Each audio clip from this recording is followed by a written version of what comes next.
महाशिवरात्रि। लोग कहते हैं यह शिव जी की शादी की सालगिरह है, लेकिन सच कहूं यह आधी अधूरी बात है। यह रात सिर्फ जश्न की नहीं बल्कि उस खौफनाक अंधेरे की गवाह है जब पूरी दुनिया खत्म होने की कगार पर थी। एक ही रात में 3 ऐसी घटनाएं घटी जिन्होंने ब्रह्मांड का नक्शा बदल दिया। जरा सोचिए, एक तरफ शादी की शहनाइयां थीं, तो दूसरी तरफ मौत का जहर, और तीसरी तरफ एक ऐसी आग थी जो ब्रह्मा और विष्णु का घमंड चकनाचूर कर रही थी। अगर आप यह वीडियो 16 फरवरी से पहले देख रहे हैं तो सावधान हो जाइए, क्योंकि आज हम शिवलिंग के प्रकट होने की वो कहानी सुनेंगे जिसे सुनकर आपके रोंगटे खड़े हो जाएंगे। कहानी पर आते हैं। एक बार ब्रह्मा जी और विष्णु जी में युद्ध छिड़ गया। दोनों लड़ रहे थे कि मैं महान हूँ। नहीं, मैं तुमसे ज्यादा महान हूँ। उनका यह घमंड जब दुनिया का संतुलन बिगाड़ने लगा, तब अचानक उनके बीच एक विशाल अनंत अग्नि स्तंभ प्रकट हुआ। वह आग का एक ऐसा खंभा था जिसका न कोई शुरुआत था न अंत। उस स्तंभ से एक भारी आवाज आई, जो मेरे आखिरी सिरे को खोज लेगा वही महान होगा।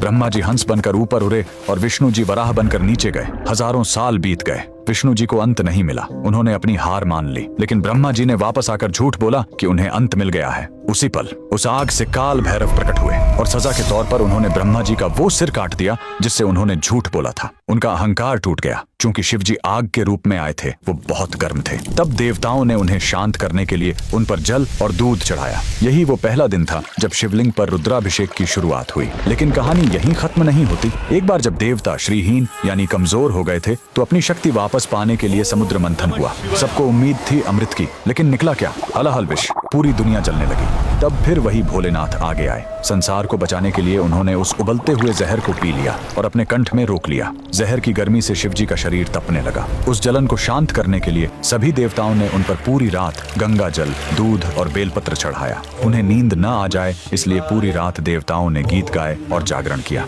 यही वजह है कि महाशिवरात्रि पर हम पूरी रात जागते हैं। लेकिन रुको, यह रात इतनी डरावनी भी नहीं है। इसी रात प्रेम की जीत भी हुई थी। जब माता सती ने अपने प्राण त्यागे थे तो शिव जी पूरी तरह टूट गए थे। वो वैरागी बन गए, दुनिया छोड़कर समाधि में चले गए। तब माता सती ने पार्वती के रूप में जन्म लिया। उन्होंने हजारों साल तक कठोर तपस्या की, सिर्फ अपने शिव को वापस पाने के लिए। आखिरकार भोलेनाथ पिघले। इसी महाशिवरात्रि की रात वो वैरागी फिर से दूल्हा बना और शिव शक्ति का मिलन हुआ। तो इस 16 फरवरी जब आप शिवलिंग पर लौटा भर जल चढ़ाएं, तो याद रखिएगा, आप उस आग को शांत कर रहे हैं और उस जहर के दर्द को कम कर रहे हैं। कमेंट में लिखें हर हर महादेव।